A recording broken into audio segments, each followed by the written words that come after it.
And as Nicole said, it is an incredibly small world because Ray and I started our organizations around the same time. We've gone through countless accelerators and groups together. If I wasn't working on Serum, I would be applying for a job. I'm truly inspired by his story, and I'm even more inspired by his work. So please give it up for Rey Faustino and Wendy.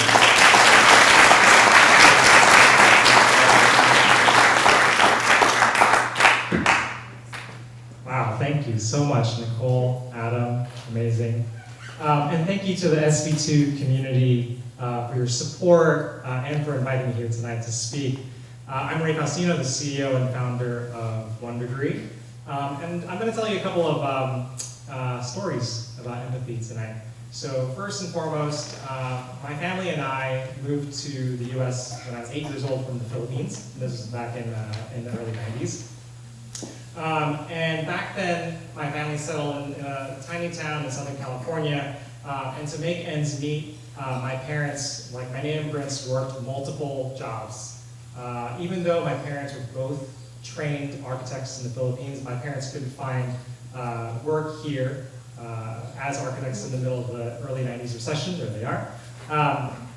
And my mom worked as an administrator at a hospital, and at nights she studied to become a nurse. My dad worked as a salesman at Home Depot, and on nights and weekends he would remodel kitchens and bathrooms. So when I was 13, my brother and I, and my brother's here somewhere, I think somewhere back here, he and I would join my dad in remodeling kitchens and bathrooms on nights and weekends, and so we would like grout tile. As you can see, one of my favorite activities, grouting tile. And we would tear out kitchens and remodel them and put in kitchens and bathrooms and other really fun things. And as you can imagine, I hated this. Like, I was like, this is terrible. All of my friends are in Disneyland. I'm here grouting tile. But what it taught me was that you can do so much with so little, right? Like, we made do with what we had.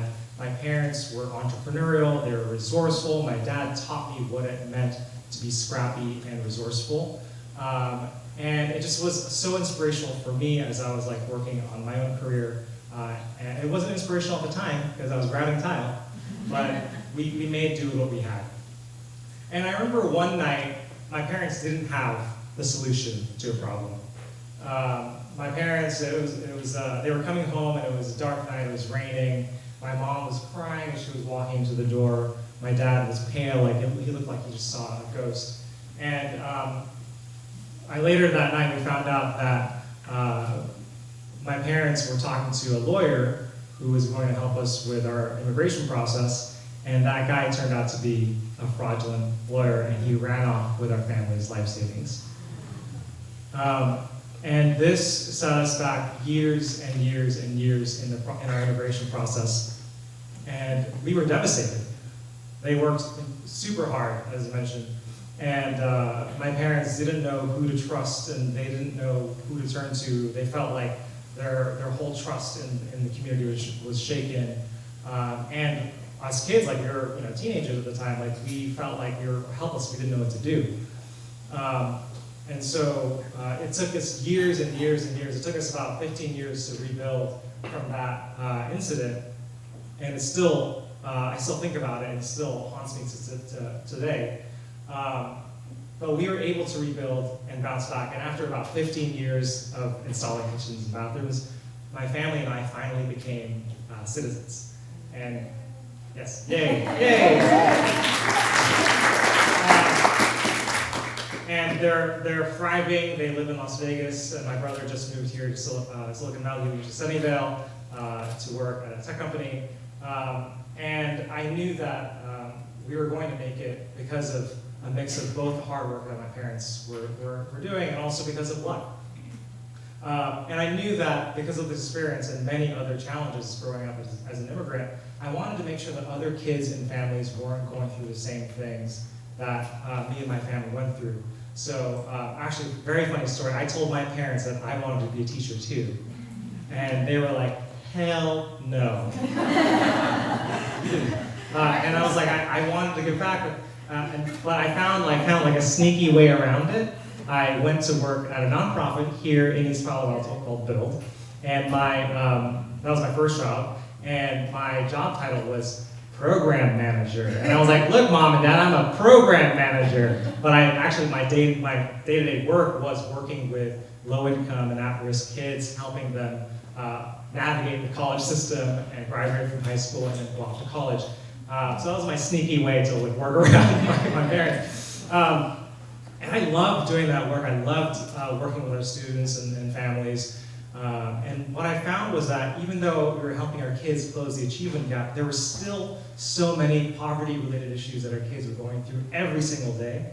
And we were always looking for resources. So one night, one of our students, Maria, came to me after school, and she told me that she and her family had become homeless. So I ran to the back of the office, picked up this old, dusty paper binder. This was about 10 years ago, and I was flipping through the binder to look for different services like a homeless shelter or food bank or something to help her. And phone numbers were wrong, addresses had changed, hours were wrong, and I'm like, this is ridiculous. Why is it so difficult for us to find basic, vital, life-saving resources for our families? And I was thinking about how different it was in Silicon Valley. Literally a week prior to that event, we had taken our kids on a tour of Google. And I was walking them around the halls of Google, telling them, hey, software, technology is changing the world. All of our lives are going to change. It's going to be amazing. Yet here I was standing in front of the student, and I couldn't help her. I didn't know who to turn to, and she didn't know who to turn to. We felt defeated and frustrated. And I knew that we could use technology to serve our most vulnerable families, but we just weren't doing that as a community. And so that's when I had the idea for One Degree. Because our social services system was failing, I knew that there was this opportunity to disrupt and innovate the safety net. So let's imagine for a moment the future of the safety net. So right now, our safety net is kind of like a net with a bunch of really big holes, and people fall through the net and get stuck in poverty, and oftentimes in generational cycles of poverty. But what if our social safety net was actually, first of all, a net, but more importantly, what if it was more like a trampoline? Helping people, if they fall into poverty, bounce up and out of poverty, creating a path, creating a trajectory out of poverty. This is, I believe, the future of the safety net, and something that we can build together, but we have to create a new social contract to do that. We have the brilliance, we have the technology to do that, and that's part of the reason why I started One Degree. I started One Degree, my organization, about 7 years ago, and we use technology to make it easy for low-income families to find and access the vital social services in our community. We use the very best modern technology that folks at other technology companies use today, like mobile apps and websites. You can go to onedegree.org right now, and you'll be able to easily access the resources in your community. And we put the power in the hands directly into the working class communities, because more and more low-income families have access to the internet. They have smartphones and other devices. And we work in partnership with low-income families on a regular basis, and they help co-create One Degree with us. In fact, when I first started the organization, it was a very kind of simple idea. How do we take the concept of Yelp and to find restaurants easily? How do we take that same concept and put it into the nonprofit sector? But what we found when we were talking to our community was that even though we were helping our families find resources, that was actually just the first step in the journey. And there are actually a lot more barriers to access those resources. So even if you find a food bank, there is still bureaucratic processes of applications and eligibility requirements and traveling to the food bank to actually take advantage of it. So now our platform is building out new tools to take down those access barriers, including a new tool called Common App, which is one single online application to apply to multiple services and benefits that we're rolling out throughout the Bay Area this year. And we're super excited about using very common, modern technology for our most vulnerable families. And it's working. Today, over 500,000 people have used OneDegree to find and access critical services right here in the Bay Area and in Los Angeles where we serve. And we're getting requests from all over the country asking us, when is OneDegree coming to our community and how can we do that? So it's very exciting. And so I'll leave you with a couple of thoughts because they asked us to share a couple of parting thoughts with y'all. So the first thing is I encourage you all to think big and broaden your visions. One of my big questions now is how can we create a vibrant community in which everybody's basic needs are met, right? As a philanthropic community, I want us to shift our focus from how do we give people food or how do we give people shelter, just very small slices of the puzzle, to how do we get people out of poverty? Do we want better poor or do we want fewer poor? You know what I mean?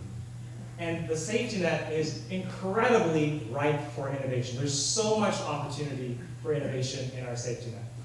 Secondly, first of all, I want to appreciate you all for being here because you all are part of the solution, which is amazing.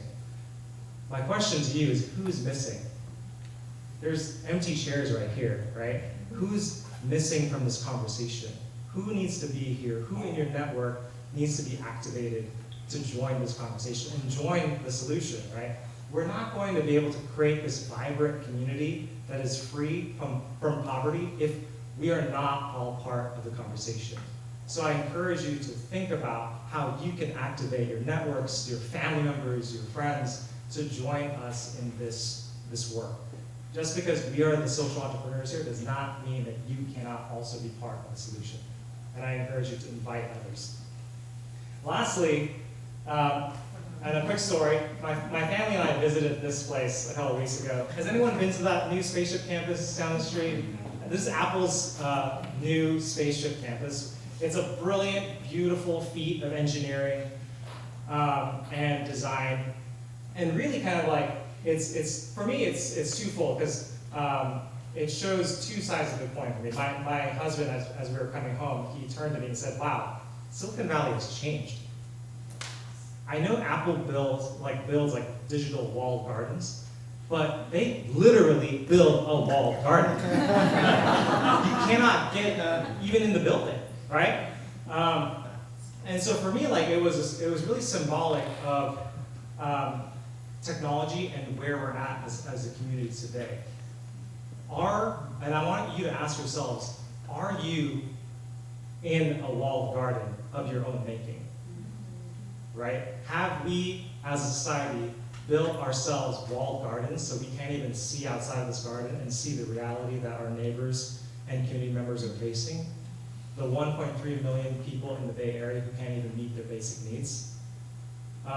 So as much as I believe in technology to build beautiful structures and beautiful design things and really change our lives, how can we use this very same technology and brilliance to change the social contract and really make a difference and create a new safety net for the future?